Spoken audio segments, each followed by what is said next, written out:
Middle Jesus Rocks here, and I'm back in my hometown of Oak Harbor. It's beautiful, and one of the games I used to love as a kid was Wing Commander. Now, Wing Commander was the type of game that if you had a 386 computer, you would want to upgrade to get a 486 just to run it in its best possible configuration. Today I'm going to talk about probably the best of the Wing Commander games, and that is Wing Commander 4, The Price of Freedom. And this is a fantastic game. It's completely sort of bleeding edge for the time, and it should be fun. Let's take a look.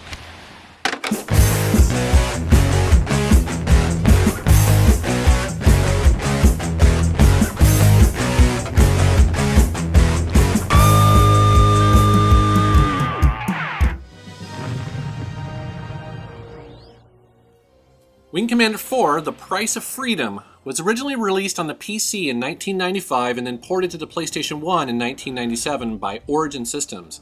I'm going to focus on the PlayStation 1 version for this review. The game is probably the best example of the mid-1990s infatuation with mixing full motion video and arcade gameplay. This was all made possible with the new CD-ROM format, and Wing Commander 4 ships with 4 discs.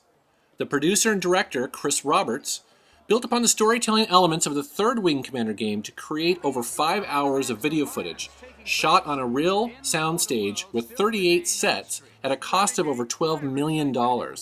Now, this was an unheard of amount in 1995, and the results are noticeably better than Wing Commander 3, as there's very little blue screen used during the movies. And now they attack us!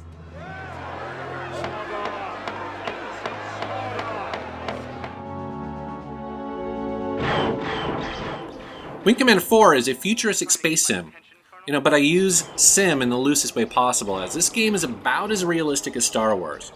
But it does offer up a fairly in-depth flight experience. The game plays similar to Star Wars X-Wing, or maybe the Star Fox games.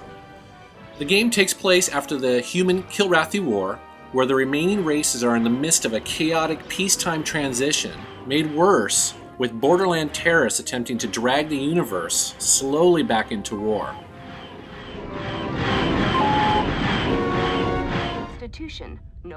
You play the game as Christopher Blair, acted brilliantly by Mark Hamill of Luke Skywalker fame.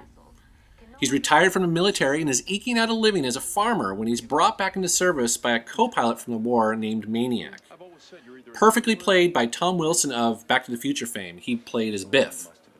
I would go so far as to say that Tom Wilson pretty much steals every scene he is in. He is hilarious. He brings much needed comic relief to the plot. It sometimes gets pretty dark and serious.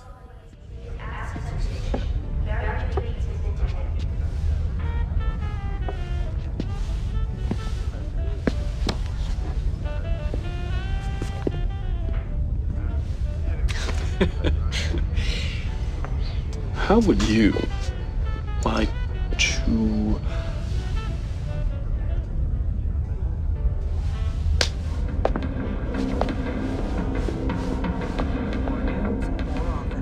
Good evening.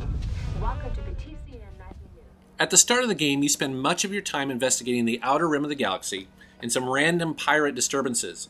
But soon, a surprising twist in the story occurs when a high-ranking general appears, strips command from your current general, and then suddenly major characters defect to the other side.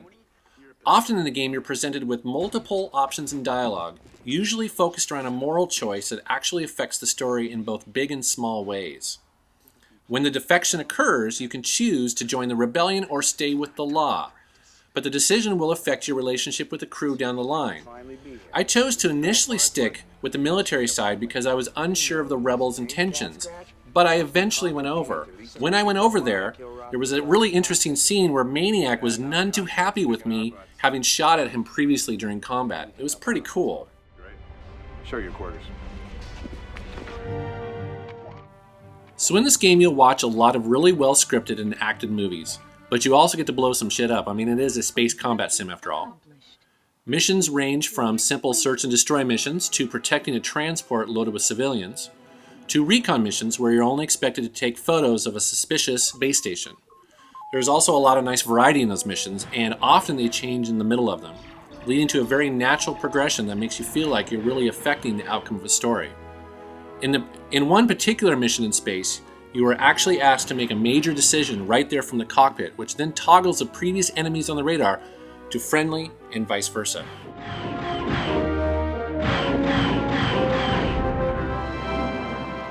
Now, as great as the full motion videos are, I do have a couple complaints about the gameplay. Wing Commander 4 was just not designed for a PlayStation joypad. The digital D-pad is way too sensitive for the subtle control needed to control your ship while aiming at a squirrely and deadly enemy. Instead, you will need to use analog thumbsticks. But even then, a gentle touch and a lot of practice will be needed to not go careening out of control. Also, the PC used a bunch of keyboard commands for advanced functions while flying, but they are translated over to the PlayStation controller in the form of crazy button combinations needed to pull them off. Things like cloaking will require multiple shoulder button presses that I actually had to look up by pausing the game every time I wanted to use them. I just couldn't remember those wacky combinations. Also, the graphics in battle are just not very good. I mean, sure, they're probably at the limits of what the original PlayStation could do, but compared to the excellent PC version, they just don't compare at all. There is no real sense of depth to space, as entire spiral galaxies seem to move unnaturally as you rotate your view. Also, the PlayStation struggled with sound during battle. Often battle cries were repeated, cut off, and sometimes the music would spur as if the autopilot was engaged. It just seems that the game was being shoehorned into the relatively low-powered PlayStation processor.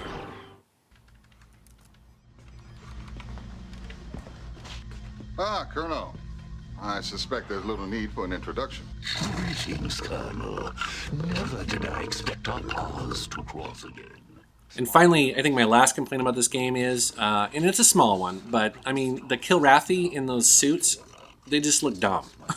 I mean, look at this scene. I mean, there's definitely a cheese factor. I mean, they should have gone with CG characters. I don't care how bad it would have looked. Convoy are seeking safe passage back to their new homeland in Pascal.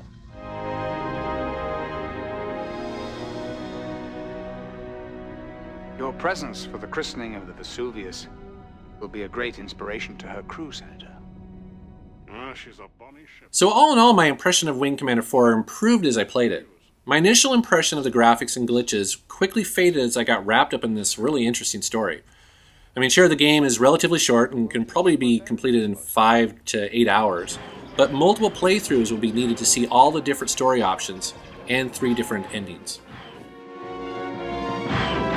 You guys ready to meet your maker? You guys ready to meet your maker? You guys ready to meet your maker? You call that flying? Better put in for your pension. You guys ready to meet your maker? You guys ready to meet your maker? Mayday! Mayday! Ah! Okay, that's my review for Wing Commander 4, The Price of Freedom. I hope you enjoyed it. Thanks for watching my channel, and please subscribe if you like it. Take care.